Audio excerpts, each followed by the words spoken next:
What's going on, guys? So it is yet another day working on the car a little bit more here. So right now I am gravity feeding the brakes because I'm by myself today, so I kind of have no choice. It's taking forever, but the good news is I can put these headlights in while I'm waiting, and I don't know, I already plugged them in and tested them. They appear to work, so I'm gonna call that a win.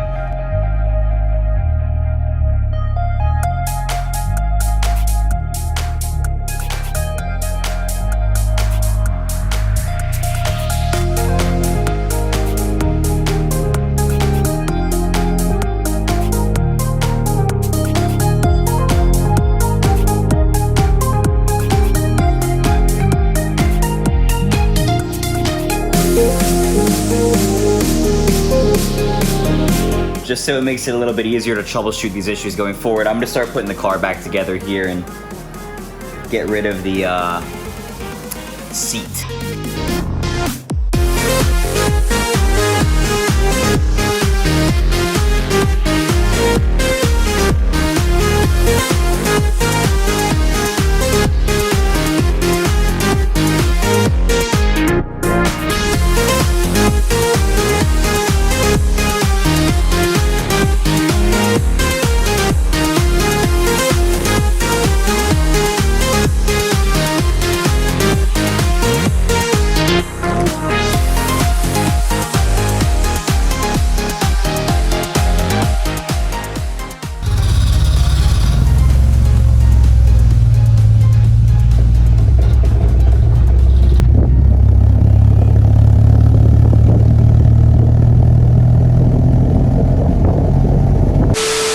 Well, you don't really want that to happen. Guess I gotta get it back now.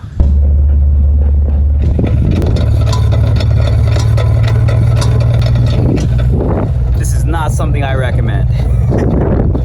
Alright, well, it looks like it didn't damage anything, so I guess we got really lucky there. Even the wheel doesn't look damaged. Because there's kind of a couple things that could be causing this motor to perform as poorly as it is, I kind of want to take it one step at a time here, even though I have a couple other things literally sitting in that pile over there I want to try. All right, so we got all the plugs out, and they don't look too bad, but they don't look too great either, especially these here. If you guys remember the compression ratings we did, the motor is in good condition, so it's not like this motor is clapped or anything like that. It's got good compression on all 4 cylinders, which is great. I'm gonna start the car up now that it's got these new plugs on, and I'm gonna just kind of see what we get here. I'm gonna move some of this stuff real quick.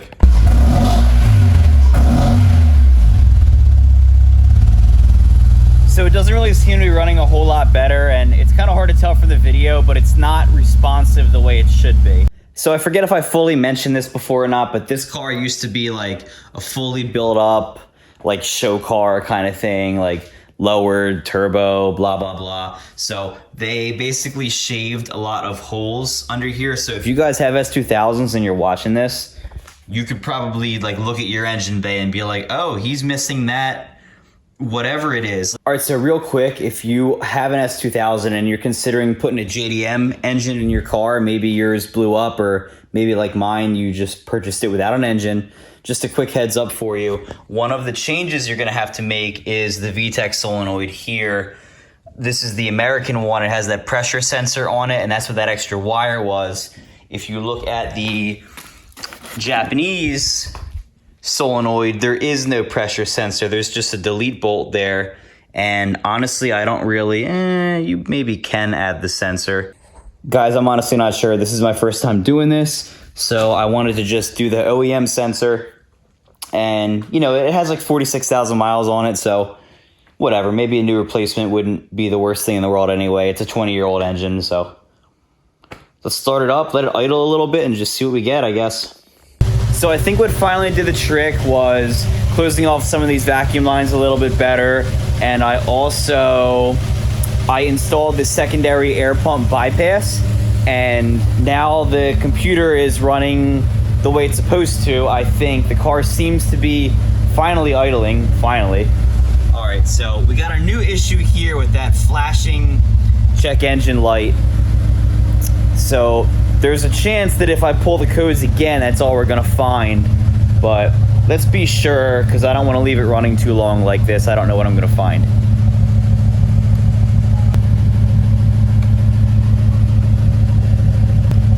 So it just says misfire detected. That's kind of vague. And this time it's a 1399. It was 0303 earlier. All right, guys, so bad news. It looks like we do have a little issue going on with cylinder number 3 here, but it's not a mechanical issue, as I already said. Compression's good. We checked that. The engine's not shaking excessively. There's no smoke. Usually on these little motors, especially like, you know, if it's, I don't know, made in the past 20 years or so, especially the newer ones, if you have like an issue with one of your cylinders, especially in like a little 4-cylinder like this, you'll know. So what I did was I swapped coils 2 and 3, and the misfire stayed on number 3.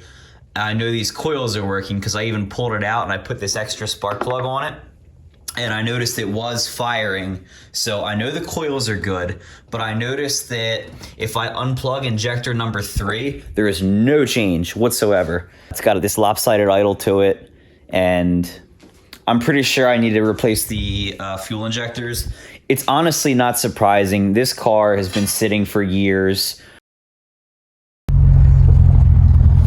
All right, guys, I got Kevin behind me in the GTI, and I don't know, we'll see what happens. But anyway, the car's running right for like the first time ever. That's so exciting. This thing has a lot of power, actually, you know, for what it is.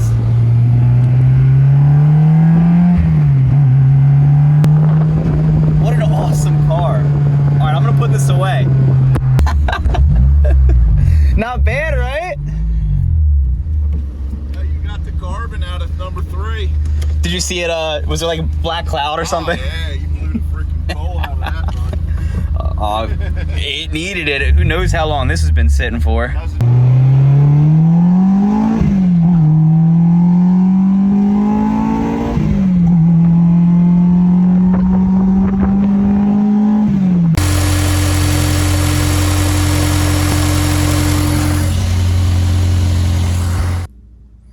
All right, so I had to just take the whole rail off because for whatever reason it didn't want to seat.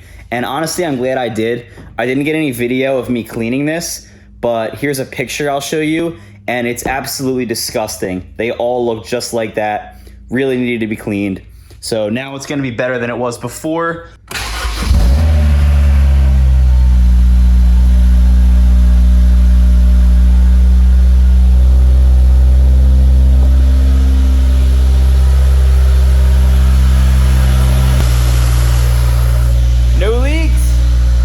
Looks like we get to take it for a ride again.